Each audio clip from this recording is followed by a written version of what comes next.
ભગવાન ભાગવતમાં કહે છે અને આ પોઈન્ટ નોંધ કરવા જેવો છે. ઠાકોરજી ભાગવતમાં સ્પષ્ટ કહે છે, આ શબ્દ યાદ રાખજો. ભાગવતમાં શ્રી કૃષ્ણ કહે છે જે વસ્તુ ભગવાન જમે ને એ કોઈ દી ઘટે નહીં.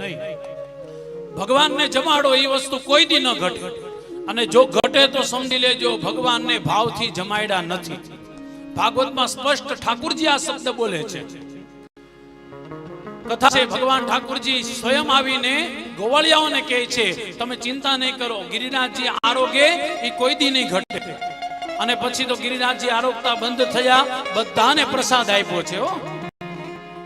આપણા પુષ્ટિ માર્ગમાં એક નિયમ છે, જ્યાં સુધી ભગવાન ન જમે ને ત્યાં સુધી સામગ્રી કહેવાય.